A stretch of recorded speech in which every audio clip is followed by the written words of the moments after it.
the most notoriously difficult books to read. So I highly encourage all of you, if you want a good headache, to try reading it. Okay, my thesis, well, I suppose I'll give a little bit of historical background at this point on the book.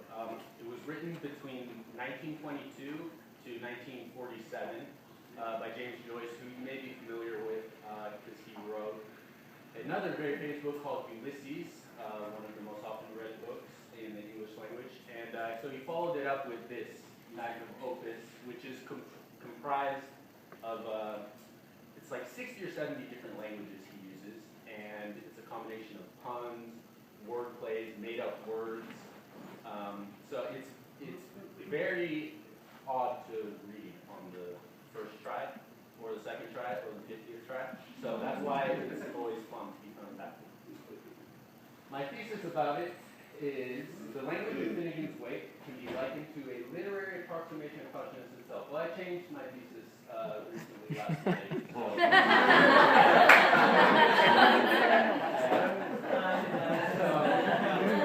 I mean by all that gibberish is that when you read Finnegan's Wake,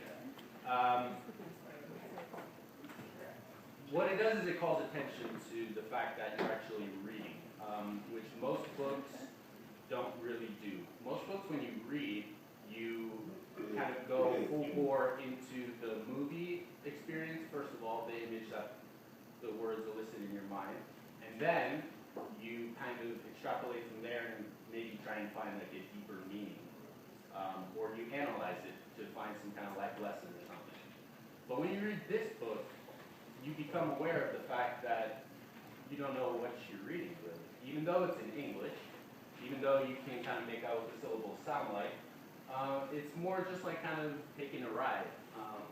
But at every point you find yourself there because something will click that makes you remember, that kind of anchors you, so that you're kind of going along and it's just sound and letters that are foreign, and then all of a sudden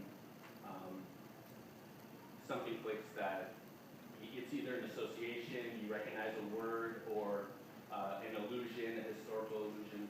So, hang on.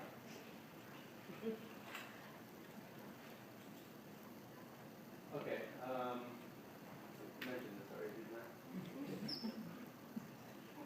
I? All right, everybody all together.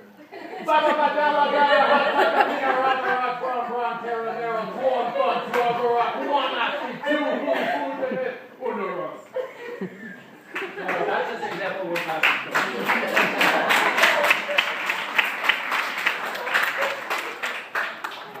So I've written here that slowing down to read each syllable makes the reader aware of the automatic process in which reading normally occurs. It gives them one appreciation for taking the time to notice each syllable and color it with their own emotion and inflection, rather than taking the word for granted by glossing them over.